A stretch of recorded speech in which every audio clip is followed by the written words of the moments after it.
in total. In the early kickoff, Manchester United play Swansea, while by 3 p.m. there's Leicester City versus Everton, QPR play Hull City, Stoke City versus Aston Villa, West Brom versus Sunderland, and then the late kickoff, Arsenal versus Crystal Palace. Well, Bonanwa, what are you looking forward to this weekend in the Premier League? Well, let me start by speaking as a fan. I mean, as a Manchester United fan, I'm definitely looking forward to the first game. Yes, a defeat. No, not a defeat. United will win their first competitive game under Louis van Gaal. So for me, at Old Trafford, the first game of the new season, it's United against Swansea, and I'm tipping United to get the maximum points in that one. I mean, I'm looking forward to that one majorly and of course sentimentally. But without sentiment, another game I'm looking for has to be the game between Liverpool and Southampton. I mean, over this transfer window, we've seen Liverpool buy almost all the players at Southampton, and I would like to see the way they play against them. But that match is not tomorrow, that's Saturday. It is on Sunday. So I will be looking forward to that one. But for the other big boys, that's talking about Arsenal, Manchester City, and Chelsea, I expect all the big boys to get results. I mean, just like you said, Arsenal play at the Emirates against Crystal Palace. Should be an outright win for Arsenal. And Manchester City are waiting Newcastle United. So many players doubtful for Newcastle. So the champions, Manchester City, should get the maximum points. But Burnley Chelsea, it looks like a tricky match. By the end of the day, I feel the quality of the Chelsea side should see them get the maximum points as well. So good season to look forward to. I can't wait. Okay, Lele, who finish this season as the first team in the Premier League? Which of the sides do you think has a quality to emerge Premier League champions? The side actually finished this time. Which of them? Yes, will be the side that actually won it. And then which of them do you think will win? One of them. One of the 20. Burnley or Hull City? Like Leicester City. Don't put me on the spot. One of the 20 teams, I can assure you that one of the 20 teams will surely win the EPL. Did you agree with him? Or you think a team from the Championship will win? I absolutely agree with him. I think aside from the Premier League, we'll win the Premier League this season. Oh, goodness me. Agreeing with what exactly? Okay, you know, well, more seriously now. So many strong sides. I think the regular suspects will still be in and around the top when it comes to winning the trophy. Well, City, the champions, I expect them to be there when May comes. I expect Liverpool to be there as well. They came second last season, and when you look at the way they've prepared during pre-season, you think they still have it in them. Yes, they do not have Luis Suarez anymore, but then when you look at some of the guys who've now improved, who now have that extra year with the team, well, I think Liverpool will still be around when it comes to May. I think Chelsea, of course, they look to be the stronger side. Well, they looked the stronger side as well at some point when the season started last year. They didn't go on to win ultimately. They finished third. But I think these guys will be there. You know, Chelsea, City, Liverpool, Arsenal. But when it comes to winning the trophy, I still think, and I'm of the very big opinion, that it's between just two sides, City and Chelsea. So much for 6 sides being in the running at the end of the day. I think it takes a whole lot to win the league. Well, it's one thing to come second, it's another to come third, and maybe fourth. It's just a prediction, but I think just two sides. Well, it will be one of these two sides, City or Chelsea, at the end of the day. Kelechi Nkori, your top 4? Well, my top 4, I think it will be the same like the season. Like Digi said, it will be a very strong fight based on the squad we're going into the season, not based on what we've seen them play.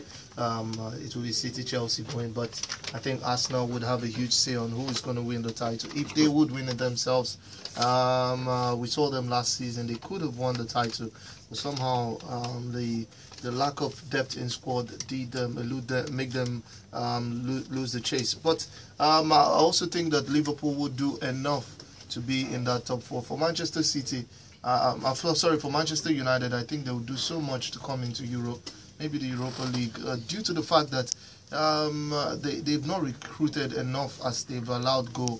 They've allowed a lot in experience go in their squad, and not much has come in. So I think it's going to be a huge one to ask of that squad, just to recruit Herrera and Luke Shaw, who is out for 4 weeks, out for a month now. And again, I feel the fact that Manchester would have a huge problem in the early stages of the season, because the players will be adapting into the 3-5-2 formation. I saw them against Valencia. Yes, they did win that game due to an error but they were not comfortable. Most of these players weren't comfortable in that. So it's going to be an interesting one to see Manchester United in there. I think they'll make it to Europe, but not the Champions League Well, yet. just to add to that, I mean, former midfielder of Manchester United, Paul Scholes, came out to say that United shouldn't be targeting winning the league, that making the top 4 should be the #1 priority. But Darren Fletcher, the vice captain, came out to say that United are not known to be fighting for top 4. They should be targeting to win the league. But in any way, at some point you feel the fans want United to at least make it back to the Champions League. But trust me, if the chance comes for them to win the league, they will want to take that chance. Well, Titus, do you agree, Kelechi, that United are going to fall outside the top 4? No, I don't want to agree with that. So who's going to be outside the top 4? It's going to be very difficult. There's one thing we're overlooking here, and City, no, definitely Chelsea? not City, not Chelsea. Even Liverpool, you look at them, I think they are a very, very rejuvenated side. You think after Luis Suarez, I think things should fall apart for Liverpool. So But unfortunately, which means unfortunately, don't make me go. No, because you said no to Chelsea, This is it. Man Okay, City, you want me to line no it up? to... Let me line it up. I think Chelsea will go ahead of City to win the league this season. They'll be sitting in second place. You have them in Arsenal in third place, and then it's going to be very tough between Liverpool and maybe United. They're getting back to.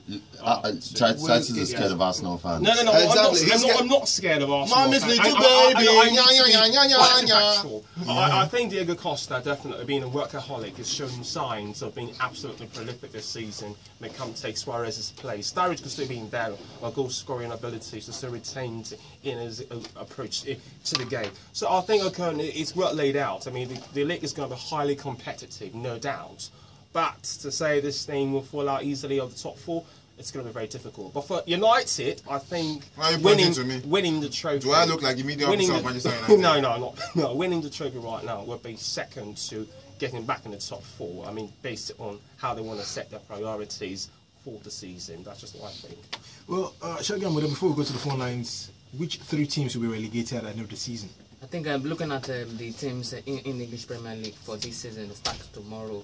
You want to fancy West Brom because of they were appointed a new manager in Alan Ivan, a former Preston North End manager and also assistant manager to David Moyes in those days, and also assistant to David Moyes in his Everton days. But experience at this level is very little for West Brom, and the team is a little bit of disarray, you want to call it that, because since they lost the goals of Romelu Lukaku 2 seasons back, they've not really replaced Romelu Lukaku. Last season, the likes of Victor Anichebe, Mate Vidra, and also forgetting Saido Berahino tried as much as possible, but they could not replicate, and they only just avoided relegation. And also, I think Burnley, they have a fantastic coach in Sean Dyche, and they have one of the best strike partnership from last season in the English Championship. Danny Ings and Sam Vokes, those two were led partnership in the Championship, and because of those goals, they were promoted into the English Premier League. And lastly, you want to tilt towards Leicester City. They have a very good manager, a decent manager in Nigel Pearson, but maybe they will just fall short at the end of the day. Okay. West Brom, Burnley, and Leicester City. You're talking about teams that are going to go down, right? Yeah. Yes, I want to contribute to that. And I think, yes, if there's one team I don't think they're going to go down, well, amongst the teams that just came up, I think it's Burnley. And yes, what's his name now? Shegun mentioned their coach, Dykes, that man, the gentleman. I read a bit of a story of how he got the job. He actually came with a CV and he came with a plan. Oh. He did he did the regular presentation. Yes, he did like a regular presentation and he got the job eventually. And every single thing he said he was going to do, he actually achieved them, with Burnley. So if there's a team that I think are not going to go down, it's Burnley. I think he called Burnley to go down, yes. I said Burnley to go down. But I expect Burnley to stay up. And if there's a team from the Premiership that I think are going to go down, if they struggle this season, I'll go with him. I'll go with West Brom.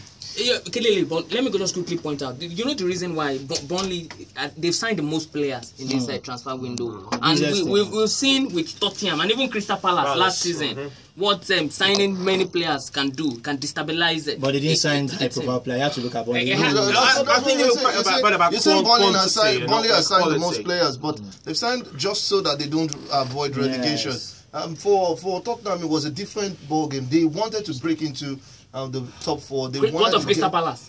For Crystal Palace now, let's look at this. I am not into support of Tony Pulis backing out because of transfer. No, last season it was Ian Holloway before he resigned. He wanted to signed also, a lot of players. They stayed in the league. They stayed in the league. Before Tony Pulis. Ultimately, they stayed in the league. That's all what the way. matters. Most of the signings at the end of the day, they didn't even get near the team. Chegwa, mother, the next time you talk to me and you pull down my shoulder, you know what, guys? I'll deal with you on Kelechi's threatening on air. How that happens, I don't understand. But let's go back to the phone lines. Yes, on 012770